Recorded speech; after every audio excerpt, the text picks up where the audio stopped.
Welcome, welcome, welcome to another episode of Fourth and Wine. And if you don't know me, my name is Sasha. If it's your first time tuning in, this is Fourth and Wine, and we're back at it again with another episode you do not want to miss. Today, we will talk about a few things. We'll discuss the recent wide receiver moves made by Eagles general manager Howie Roseman, how this team has looked this preseason, and we'll go through some of our season predictions, and we'll top it off with pairing it with a glass of wine. And then also, today, we have a very special guest. So, more up next. You are checking out Fourth and Wine.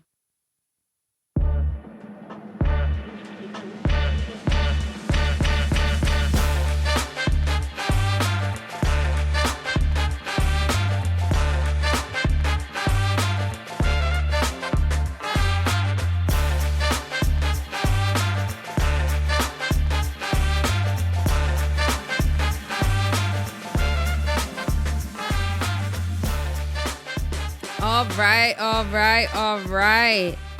So, of course, it would not be Fourth and Wine without a glass, okay? So this week, we will be drinking a wine by the name of Famille Bouillier. French, because y'all know I speak a little French.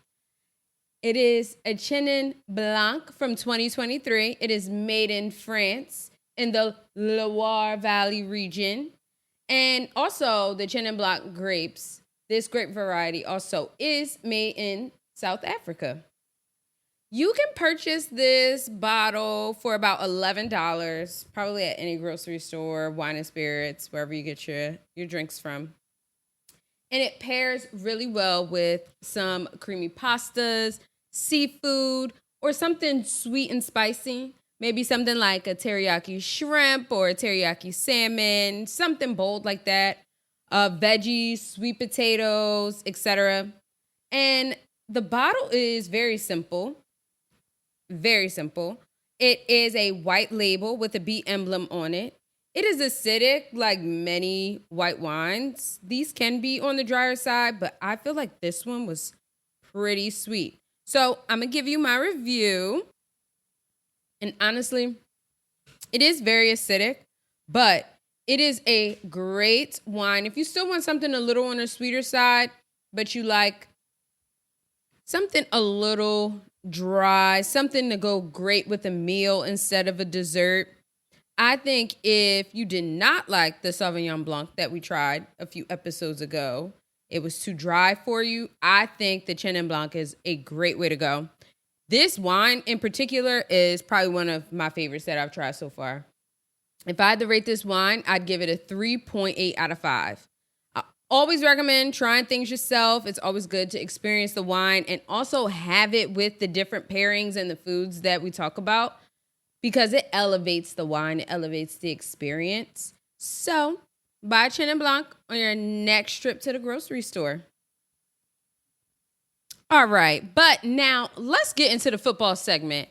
First, I would like to welcome Fourth and Wine's very first guest, Marquis.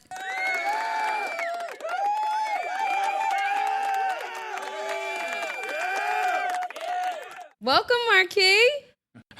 Thanks for having me. Thank you. Welcome. We are so excited to have you today. So, Marquis is a lifelong Philadelphia Eagles fan and a Philadelphia resident. Glad to have you on the show. Thanks for having me again. So happy to be here. The concept of this show is super dope. Super proud of you. And I think you're going to give Philly finally a real taste of what it's like to be an actual Eagles fan and get real perspective. So super excited to be here. Thank you so much. So Marquis is here on the show. Let's give Marquis a glass of wine. Enjoy yourself, sir. But while you do that, tell me a little bit about yourself. When did you become an Eagles fan? When did it all start for you?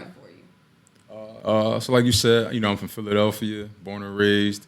But unlike you, I've lived in all parts of the city. I'm not from one particular section. So I lived anywhere from like Lindenfield, lived in Logan, lived in Oxford Circle. Also spent a lot of time in the suburbs as well. And I've been able to see like all facets of the city. So, but I mean, me and the Eagles, like that goes back to 2002. I really always loved football. I loved the Eagles. I loved every team, but I didn't really become an Eagles fan until, like I said, the summer of 2002. My uncle was an undrafted free agent, and the Eagles picked him up, and that's when I really started to pay attention to the team. And yeah, that's kind of where it started. So Yeah. what position did your uncle play? He played D tackle, and he played D tackle for Temple. Came out of Temple, was supposed to be a higher pick, but he got hurt his last season there, and as a result, he had to be Eagles picked him up undrafted. So, but like yeah, so I remember my grandma packed us all up in the car, and we went up to Lehigh back in those times. Training camp was up Lehigh when Andy Reid was our coach. So she packed us up in this 4-door Honda, me, my little brother, my cousins, and we took the ride up to Lehigh to go watch training camp. And this was like the golden era of the Eagles. So like I'm talking like Donovan McNabb, I'm talking Hugh Douglas, Deuce Staley, and my opinion, the best player that ever came out of Philly, Brian Dawkins, my all-time favorite player. And at the time I had no idea. Like I was watching like these all-time Eagle greats and future Hall of Famers, but like I was hooked. We was out there getting beat up by the sun, mosquitoes, but it didn't matter. I was in. Nice. So what is your favorite Eagles memory? Favorite Eagles memory? I mean, before we won in 2018, obviously the Super Bowl. But before that was, I would say, in '04 when we lost the Super Bowl to the Patriots. But just going back to that year, and we had T.O. and the team was rolling, and the city got behind the team, and I remember everybody going to Modell's and grabbing all the Eagles gear to wear it to school, and just like that whole energy that it brought the city, and state property was the thing in Philly. AI was here, like it was just an overall great time, and my uncle had a party at his house, and all my family was there. It was just a good time. That was my favorite moment before we won the Super Bowl. Awesome. That is a great memory, Marquis. Thank you again for coming on the show. So let's start this show off with a little recap of preseason and training camp, shall we? Well, let's start off here. Yesterday, the roster dropped. The 53-man roster drop. How you feeling about that 53? I mean, overall, I'm not surprised at the roster. I think the players that made the team showed up the most. The players that didn't make the team, didn't play well. So no surprises for me. I'm content. Like I'm happy going into the season. I feel confident with the guys that we got. I was surprised that Bradbury still made the team, but I mean, you can look at that one or two ways. Either they didn't find a trade partner to take on that contract, or they just value him and his leadership and what he brings to the locker room. So for that reason, I'm cool with Bradbury being on the team. And then Paris Campbell didn't make the roster. Well, I'm surprised. They put him on a practice squad, but I thought he would have made the team. But Johnny Wilson beat him out, which is cool. And I thought they needed a tight end depth, and they grabbed Jack Stoll after the Giants cut him. So I think we good. Okay. So Jack Stoll is back, guys, on the practice squad. The Eagles did sign 2 tight ends to the 53-man roster, Dallas Goedert and Grant Calcaterra. So, you mentioned Bradbury. I'm always rooting for James Bradbury and Eli Ricks. I don't know why, but I really like those guys. Did they have the best seasons last year? No. Did they even have the best preseason this year? Not particularly. But I think the Eagles obviously see something in Eli Ricks. Also, if you bring in James Bradbury back, you got to bring back Eli Ricks, in my opinion. But also, they clearly see something in Eli Ricks. Maybe it's his work ethic. Maybe it's his potential. Maybe they feel like he can grow into something. And like you said, I think with Bradbury, they're possibly saving him for a trade and to see what they can get for him and value. Or maybe they just wanted more depth at the safety position there. I'm not sure. But shout out to everyone who made the 53-man roster. But other than that, nothing surprised me either. Josh Jobe, he was waived. That really didn't surprise me. Maybe they'll pick him up on waivers. I'm not sure if they have done so already, but maybe they'll pick him up. My only concern with the team overall, I have a few areas of concern. I feel like, I am a little nervous about depth in some areas. Okay.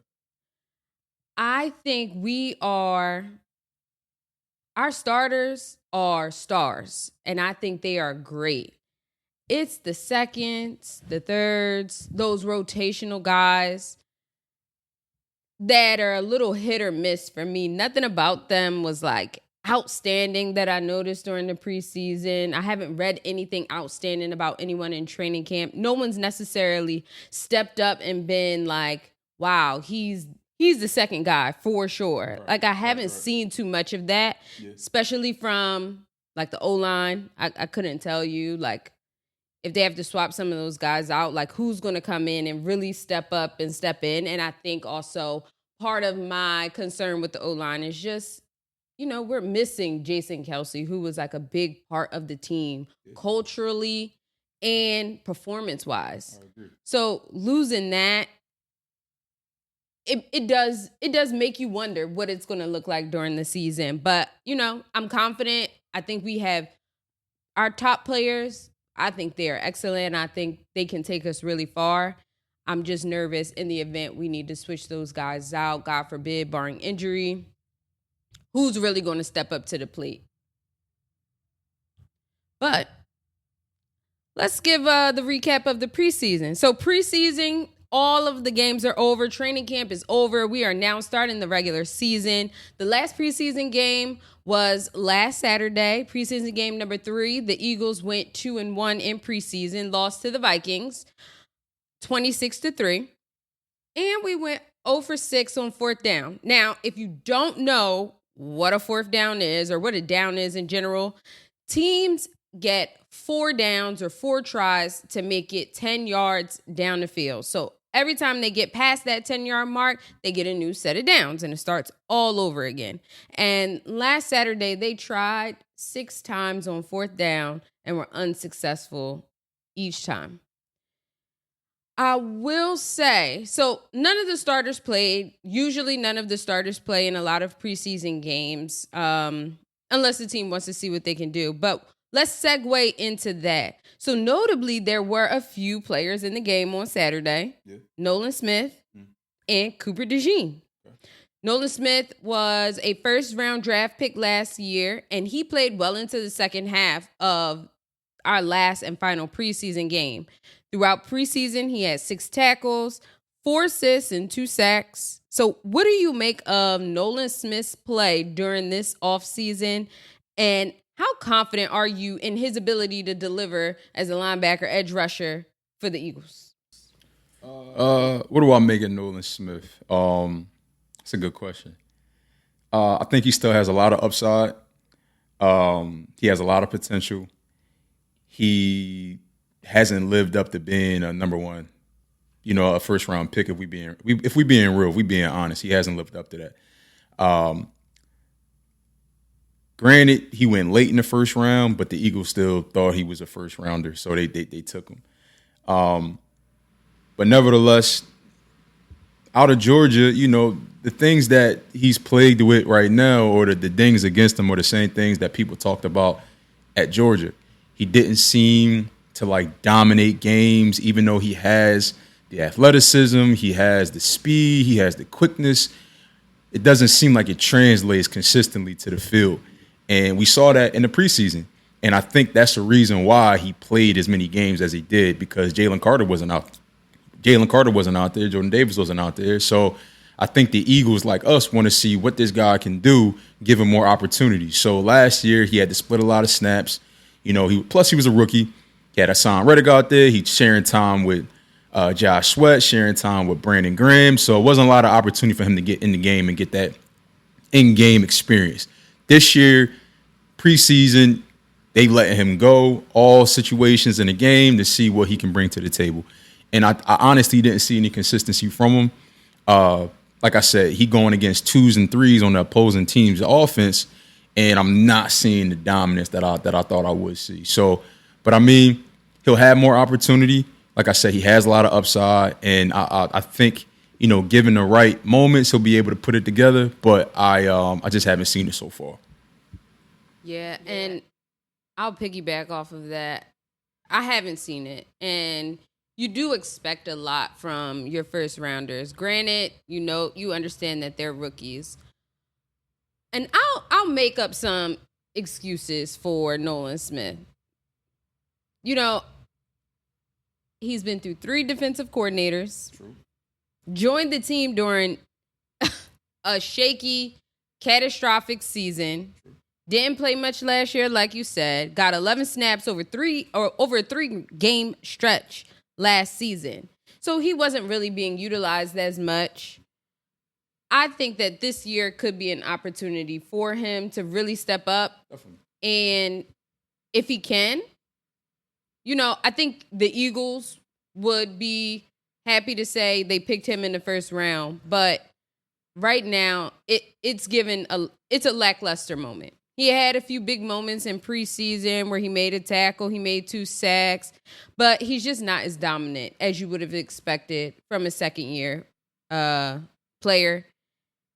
And I feel like I'm going to give him the excuse and the benefit of the doubt of being through 3 defensive coordinators, coming in during a time where it's like you're a rookie, you need the development, you need some of that coaching to make the transition, and last year wasn't it for him. But this year, I feel like with Vic Fangio, there's potential there, and he can possibly get it together. Yeah, for whatever reason, like you said, like you touched on, being a rookie isn't easy, and you have to get the reps to get comfortable. And he didn't get the amount of reps last season with everybody that was on that line because they run that rotation where they subbing out guys, just trying to keep everybody healthy and trying to keep everybody fresh. So he didn't get a lot of snaps. So, but this year that excuse now isn't going to be there because he's going to get more opportunity, and he's got to perform. And we'll get to this topic a little bit later on in the episode. But the edge rushers are something that I'm definitely nervous about this upcoming season, and he's a big proponent of that the apprehension that I feel. But we'll get to that. Yeah. So what about Cooper DeJean? He went out there Saturday for the first time all preseason, excuse me. So it's been a minute since he's had some reps. He missed training camp due to a hamstring injury. How do you think he looks in his first time being on the field? Cooper DeJean. I'm calling him DeJean. I'm not calling him DeJohn yet until he showed me he could play. Cooper DeJean, I don't want to downplay his injury because, he fought to get back, and I commend him for that. But on first glance, he looked like a safety to me. They had him in the slot. They had him blitzing. They moved him around a lot, in that first game. And granted, it was his first time getting some real action, so I'm taking all of it. I'm looking at it through that lens. I didn't see the quickness. I didn't see him being able to keep receivers in check, like they thought they was going to be able to do, like he did in college. He got beat on a couple of plays that probably could have been touchdowns had the receiver got 2 feet, inbounds. And, he got called for a dumb penalty, which is a dumb penalty because, it was a illegal contact penalty, and he bumped the receiver, which, erased the interception by Tristan McCollum. That kind of hurt. Yeah. But, I'll chalk that up to him just being hype, his first time out there, wanting to do well, just juice stuff. So that type of stuff happens. Yeah. I will say, he's a good tackler. He's physical. He does bring some grit to him, and he's athletic. He definitely has talent. It's just a matter of where they're going to put that talent at. I don't really see him as a corner or a nickel corner. I think he's going to get ate up in that nickel spot by, just the talent that we got in the league. In college, looking at Iowa's record last season, he didn't really play any top-notch talent, and when he did, they got cooked. They played Penn State. I think they lost to Penn State 31-0.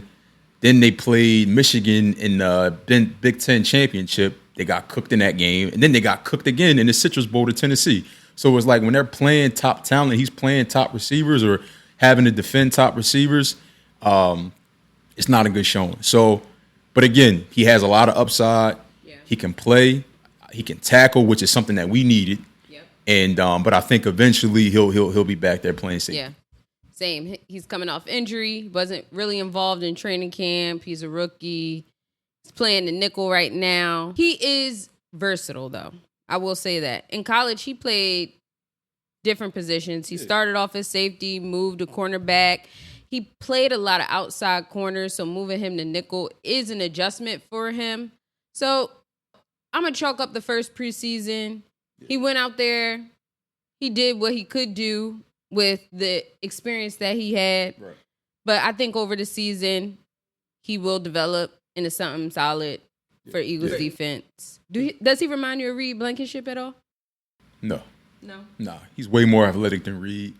Reed is a straight downhill runner, and fundamental is more so what you get from Reed. Yeah.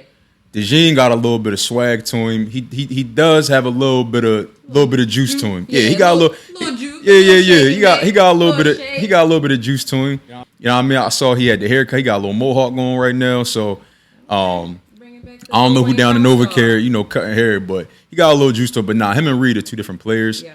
Reed is a fundamental player that that's going to be in the right spot at the right time and make the play because that's what the play was designed. That's where he was supposed to be. DeJean is a guy that can, if he gets beat or if he's caught out of position, his athleticism can get him in the right spot. Yeah. So exactly. Yeah. So I feel like, I made a lot of excuses for a few of these guys. But I think they're legitimate. I definitely think they're legitimate excuses. But ultimately, you can't have excuses when you want to make the team. Can't have excuses when you want to win. You want to make it back to a Super Bowl. So I wouldn't give myself excuses. So I hope they're not doing the same. I hope they're holding themselves accountable, holding each other accountable, and holding themselves to a standard because that's what I would do if I were in their shoes. Quarterbacks say that. Jalen, the standard is the standard. The standard is the standard. Keep the main thing the main thing, okay? But holding themselves accountable and holding their teammates accountable. But moving on, let's talk a little bit about this defense overall going into the season. How do you think our defense looks heading into week 1 in Brazil?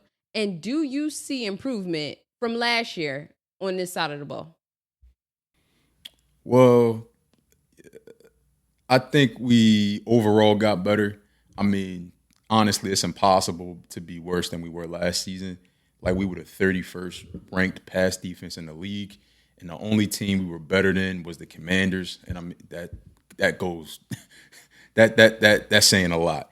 And we were ranked 20th in terms of sacks, and we had like 43 sacks last season. So I think we overall got better. Out of the 5 positions that I see on the field, we got better in 3, and I think we took a step back in 2. So starting with the good, obviously, corner, we got better just with the drafts alone. We got better grabbing Cooper DeJean. I think they'll make impact. If not,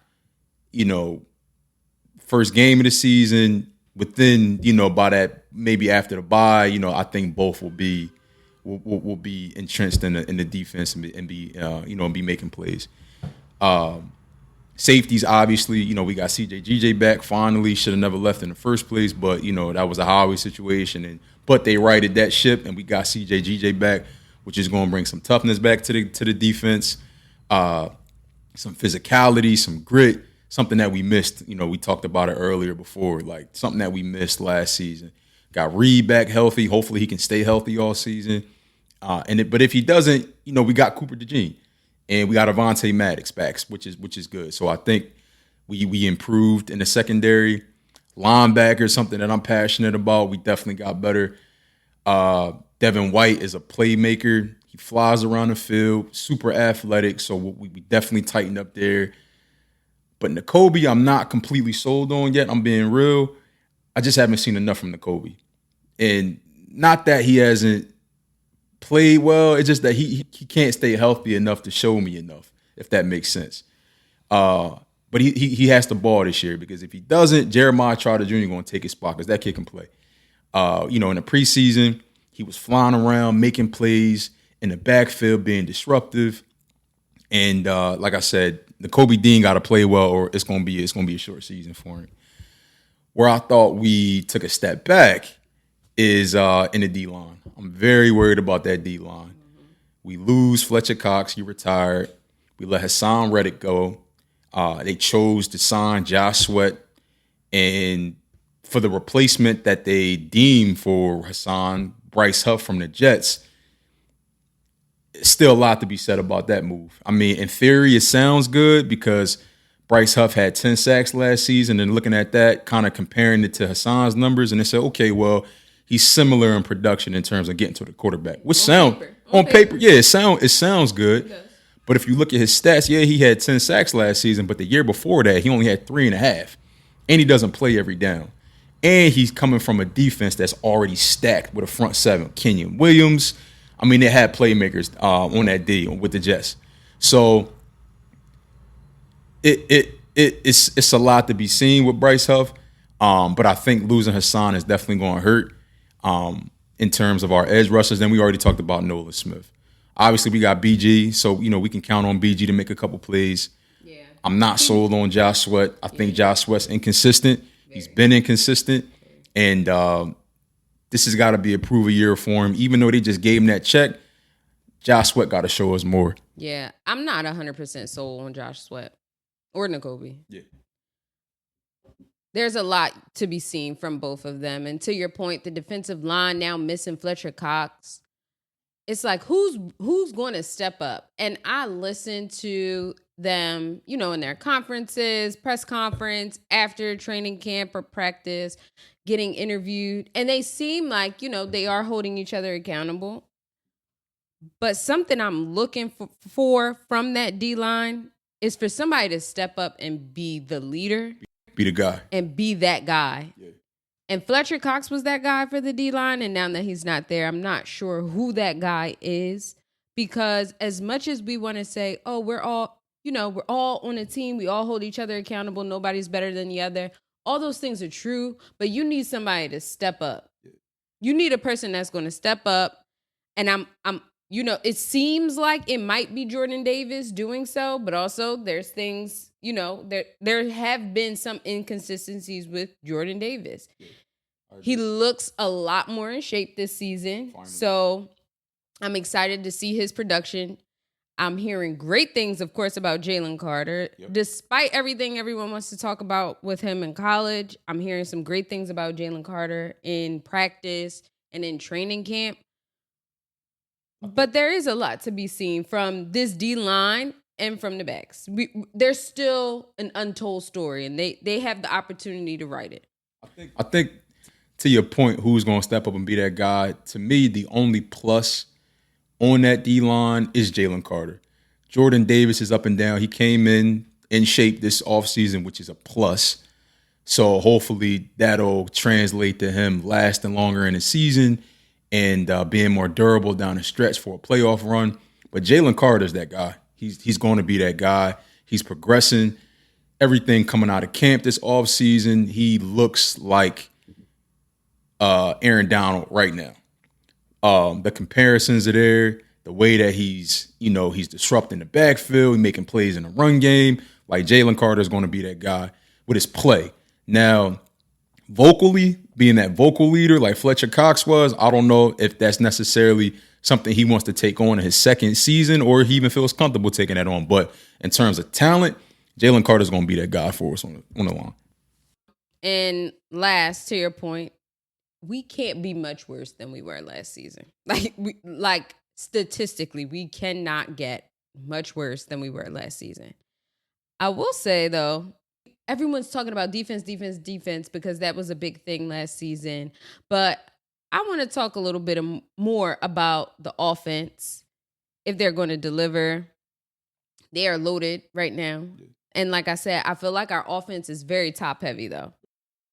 And I'm not sure about the backups and the swap outs on offense, but we'll see how the season plays out.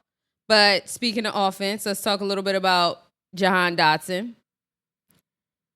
He was signed, or he was traded to the Eagles about a week or two ago. Jahan was drafted in 2022. He was a 16th pick, so first round, from Penn State. So shout out to all my friends at Penn State. Native to Newark, New Jersey. So he is no stranger to the Philadelphia fandom, okay? He's seen it. Yeah. The Eagles traded a 2025 third-round pick and 2 seventh-round picks. And for that, they got Jahan and a 5th-round pick. Yep. So in 2022, Jahan played 12 games, 7 touchdowns, 523 receiving yards on 35 catches. And in 2023, last year, 518 yards on 49 catches. He averaged 10.6 yards per game and had only 4 touchdowns. But this trade, do you think Howie made the right move for a wide receiver 3? Absolutely. Yeah. Jahan is a pickup that we needed. We didn't really have anybody that was already here to step up and take that spot. And he possesses all of the physical capabilities, the skill set to be the ideal slot receiver. I think he's perfect for the slot. He can play inside. He can play outside. He's not blazing fast, but he has enough speed to break away. And he's quick and he's shifty. And he's small. So he's like 5'11". So we're just going to make him hard to tackle. And he really doesn't have to beat anybody outside of that safety who's going to be covering most of the time coming from that slot. So he's a good pickup. So I think, Howie definitely hit it on the head with this pickup. Yeah. But I do think, there are some questions about Jahan, too, at the same time. He, last season, had a case of the dropsies that he seems to go through in sporadic moments throughout the season. Mm-hmm. His rookie season, he overperformed, caught 11 touchdowns. In that rookie season, really lit it up and really shown to be, that guy in that first-round pick and really made DC happy that they took him. Now, last season, that production went down. And you typically like to see players make that leap in their second season, or rookies at least. You really like to see rookies make that leap in their second season. And the fact that he didn't, he had a down year, is not something that you typically want to see. Right. And I also think that you can chalk that up to a million things as well. DC is a dumpster fire. Like, they had how many quarterbacks? The owner ended up being crazy and a creep and all of that. So it's just like you can chalk his lack of production up to a few things. But this season, or this preseason, off season rather, the reports coming out of DC also weren't good either.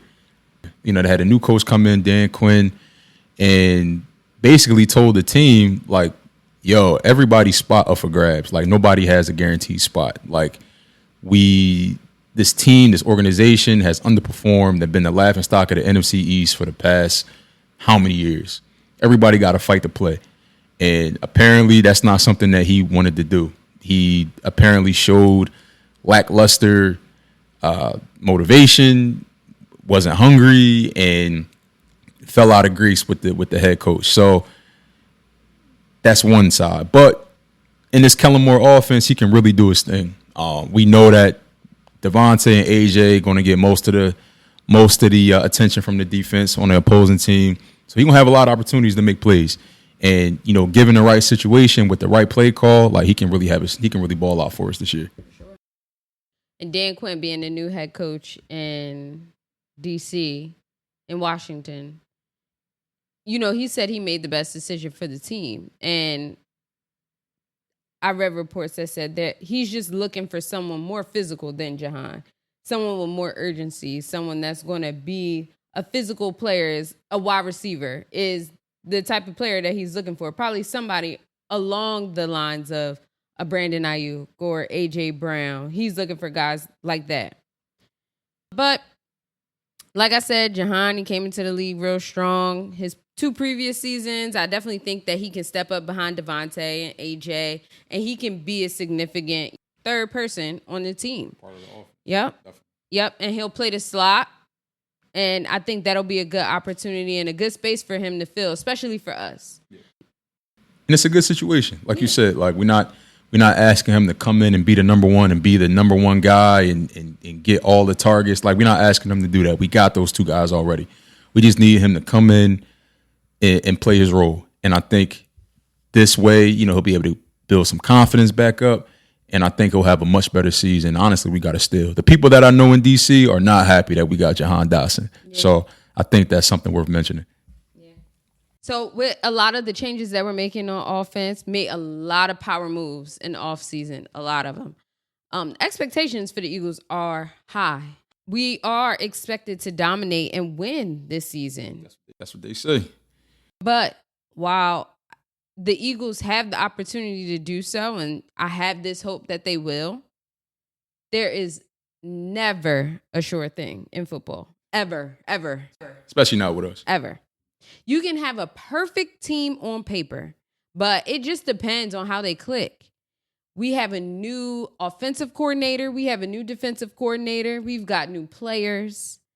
And with all that being said, I still see the Eagles taking a few losses this season. Maybe not in the manner as last season, but I don't see us having a perfect season.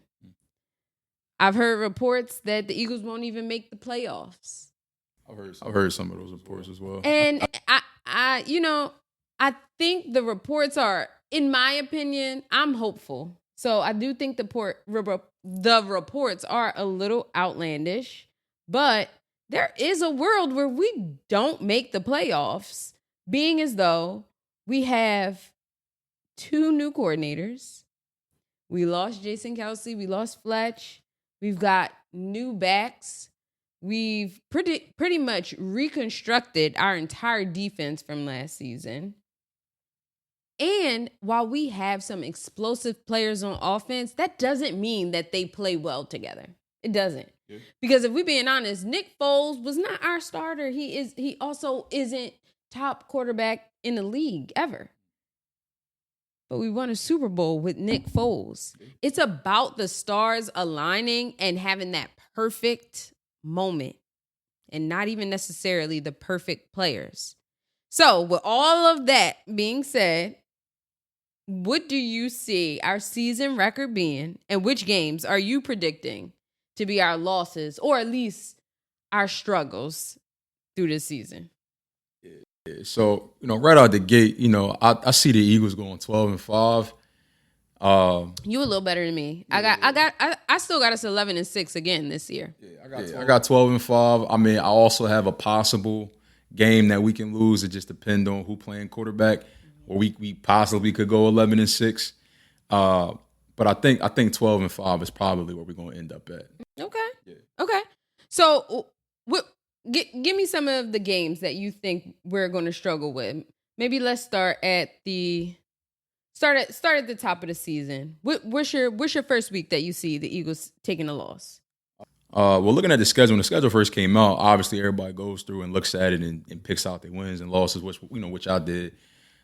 I see them first losing that first L we going to take. I see that being week 6 against the Browns, that home game. So okay. I think Deshaun Watson, the offensive playmakers they got David Njoku, they got Amari Cooper. Nick Chubb should be back by that time as well. So I think that the Browns ain't nothing to push over. And they had the number 1 ranked pass defense last season. So they got a lot of play. Myles Garrett screaming off the end. Like that's going to be a tough game. That's going to be a tough game. And we're going to be there. We're going to be in the mix. So holla at us. Fourth and one going to be live. You heard? Okay, period. But yeah, week 6. I don't have it as my first loss. I do have a loss before that. I'm gonna be real with you. I think coming out the gate week 1 might be a little bit of a struggle. I don't know if it's going to be a loss. In Brazil. So when we play the Packers week 1 in Brazil, I just think it's a lot of outside factors that would contribute to us having to tough it out during that game. If we pull out the win, I won't be shocked, but I just think it'll be a struggle. We'll be in Brazil playing Jordan Love, playing that Packers team, and I think they're sneaky tough. Josh Jacobs is there now as a running back. I just think the D-line, which is an area of concern for me, is really going to have to step up and stop the run. And also, some of the other outside factors, we're in Brazil, new coordinators, new players, new DB. That whole DB room is like shaking up a little bit. Yeah. It's just a new environment. Things could just not go well. And it's the first game of the season. We're probably just going to get our feet wet. Yeah. So that's my first one. And I definitely have the Browns as well, because to your point, that it's going to be a competitive game. But I think the deciding factor on if that game goes left or right is going to be Deshaun Watson. Yeah. I think he's a key. If he can stay healthy, if Nick Chubb is back, because right now he is on the physically unable to perform list, and he is scheduled to be back by week 4. We play him in week 6. They've got Amari Cooper, like you said. DB's going to have to step up. Yeah. And I just think Deshaun Watson, if he's played like I've seen him play last year, and if he can't stay healthy, I think he can lose that game for them. Yeah. But I mean, Deshaun Watson aside, like that Browns team is solid. Like they made the playoffs with Joe Flacco.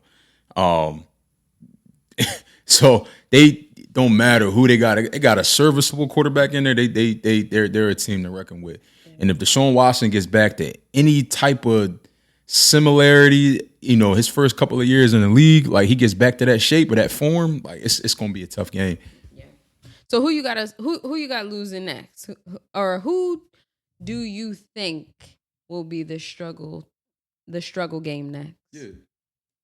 I think that another Ohio team, I think that away game week 8 against the Bengals, I think that's going to be a L. Oh, so Ohio trying to step up. Yeah, okay, they're trying to step up. You got Joe Burrow back. Yep. Jamar Chase.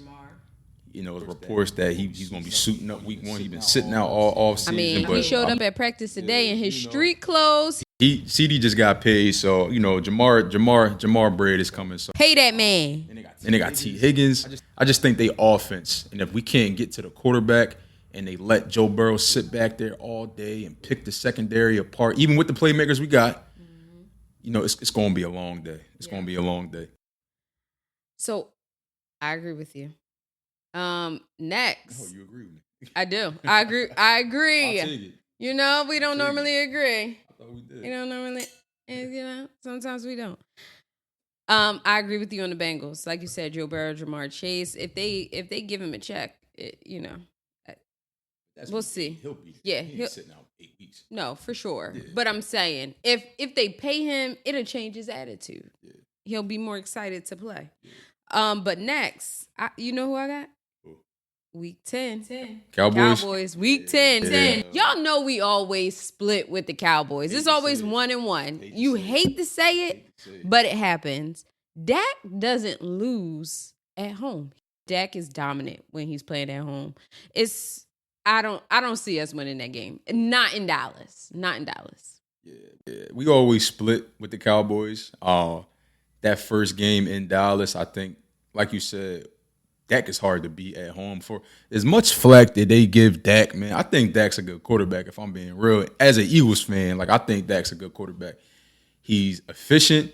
He's accurate. He gets the ball out fast. He extends plays when he needs to, but he doesn't have to because he gets the ball out fast. And he has CeeDee Lamb. He has Brandon Cooks. They got Zeke back, which I don't really think Zeke's really going to do too much. I think Zeke's cooked at this point. But they did just sign Dalvin Cook. So Dalvin Cook, people forget we had, they talk about Saquon Barkley, but Dalvin Cook got drafted a year before Saquon. He's been more efficient than Saquon has when he was with Minnesota. So and they still got a defense. They got Micah Park. I mean, you know the playmakers they got. So Dallas is tough, man, especially in Jerry World. Especially in Jerry World. Dallas. And I hate all you Cowboys fans still, but I like that. Hate you. Dallas sucks. Right. But no, that Cowboys team, that is a good team. Honestly, their downfall has been coaches and their owner. Yeah. That's pretty much what it is. I say so. If Jerry removed his hand from anything going on with the Cowboys aside from just being just the spokesperson, Dallas probably had 2 Super Bowls by now. But he can't back off. But that's better for us though. You know what I mean? I'm cool with it. Jerry can do all he want to do. That's cool for us. And it'd be another 30 years for they get a playoff win. So who you got next? Because I think we might have the same team next. Let's say it on 3. 1, 2, 3. The Ravens. Oh, you got the Rams. That's your next.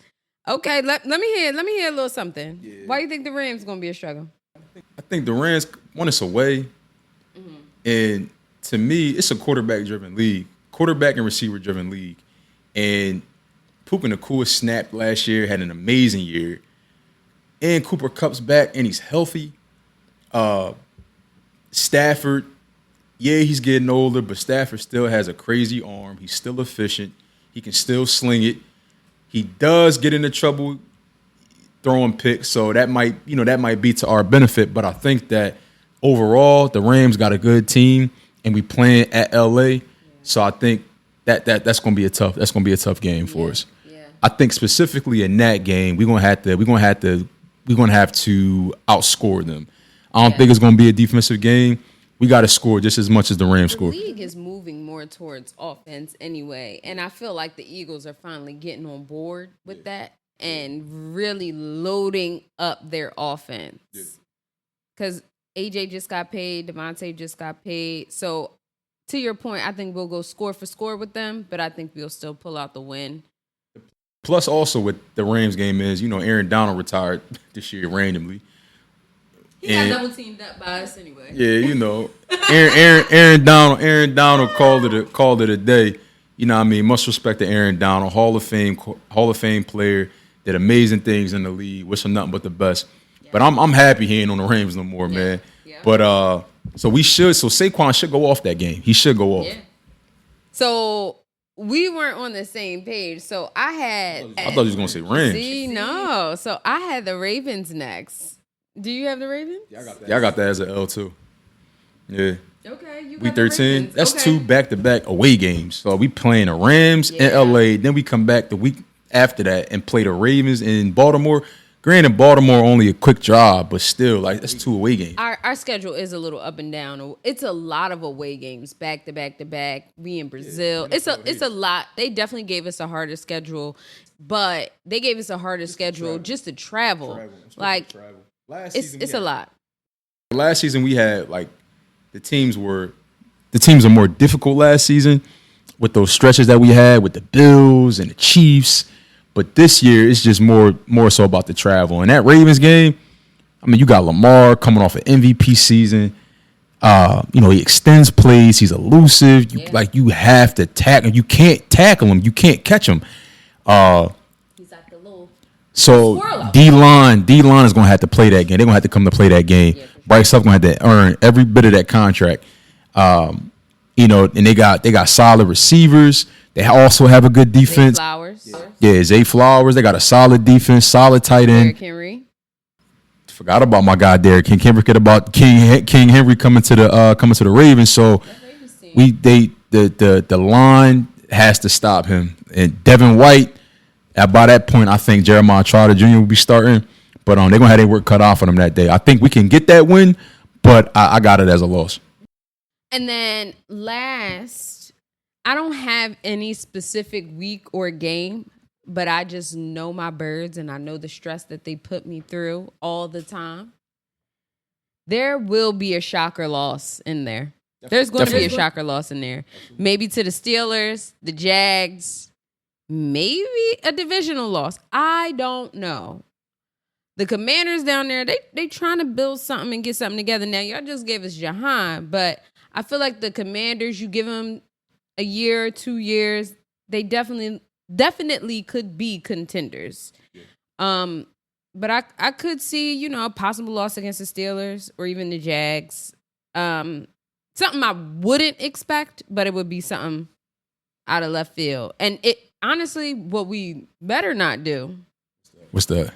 Is lose to the Cowboys at home, okay? Twice? Yeah, we lose twice to the Cowboys. Lose to the Cowboys twice. That's a bad situation. That's a wrap for you. That's a wrap for your position in the NFC East. You can't lose twice to a divisional team.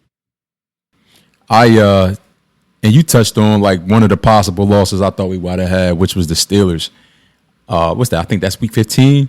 425 game. I just think like that's late in the season, and this year like our bye week is so early that by the end, normally like you like to have a bye week that's like closer to the end of the season. There's something like the players can like work up to and look forward to. You get banged up the first couple of weeks of the season. You can kind of have a bye to kind of reset, recharge, heal up a little bit, and then come back.